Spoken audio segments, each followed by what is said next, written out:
এবং জনগণের সমর্থনে যে সরকার থাকে তাদের সিদ্ধান্তগুলো নিতে যত সহজ হয়। আর এটা তো সংক্ষিপ্ত কিছু না, এরা তো যারা বিনিয়োগ করবে দেশের ভিতরে বাইরে, এটা তো short term, mid term, long term, এটা শর্ট টার্ম কিছু না। সুতরাং স্বভাবতই সবাই অপেক্ষা করছে একটা নির্বাচিত সরকার, তাদের পলিসি কী হবে।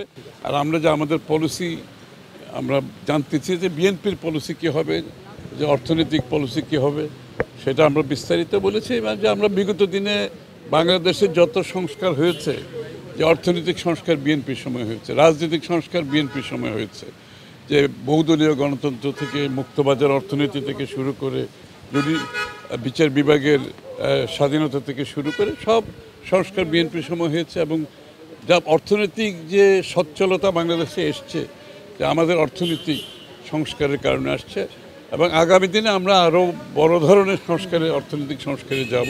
না, আমাদের আশ্বস্ত না হওয়ার বিষয় না। যে প্রধান উপদেষ্টা যে ডিসেম্বরের মধ্যে নির্বাচনের কথাটা বলেছিল, আমরা সেটাকে রিপিট করেছি। এবং আমরা বলেছি আসলে নির্বাচন ডিসেম্বর আগেও হতে পারে। কারণ হচ্ছে কি, এখানে তো হচ্ছে সংস্কারের কথা বলা হচ্ছে। প্রধান উপদেষ্টা নিজেই বলেছেন যেই সব বিষয়ে সংস্কারে ঐক্যমত হবে সেগুলো করা হবে। এটা তো খুব সহজ ব্যাপার। আমরা সকলে আমাদের প্রস্তাবগুলো জমা দিয়েছি।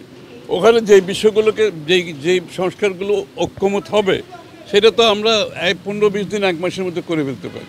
এরপরে যে সনদের কথা বলছে, যদি ঐক্যমত হয় সনদে, যেখানে সেই সনদ সিগনেচার করা, এটা সই করার কোনো সময়ের ব্যাপার না। সুতরাং সব কিছু তখন তো নির্বাচনের রোডম্যাপ না দেওয়ার কোনো কারণ তো নাই। কারণ এটা তো ওপেন এন্ডেড, একটা খোলা কিছু হতে পারে না। নির্বাচনের বিষয়টা, সংস্কারের বিষয়টা, এগুলো ওপেন এন্ডেড থাকার কোনো সুযোগ নেই। এখানে শুনেন, নভেম্বর ডিসেম্বরের বিষয় না, বিষয়টা হচ্ছে একটি ইন্টেরিয়াম গভর্নমেন্ট আছে। এটা হচ্ছে স্টপ গ্যাপ, এটা হচ্ছে একটা ট্রানজিশন টু ডেমোক্রেটিক প্রসেস মূলত।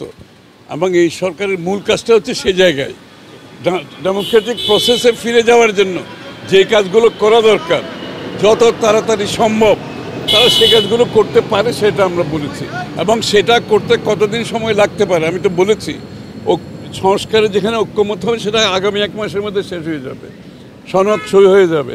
তারপর তার সংস্কারের বিষয়ে নির্বাচন পিছিয়ে দেওয়ার কোনো সুযোগ নাই।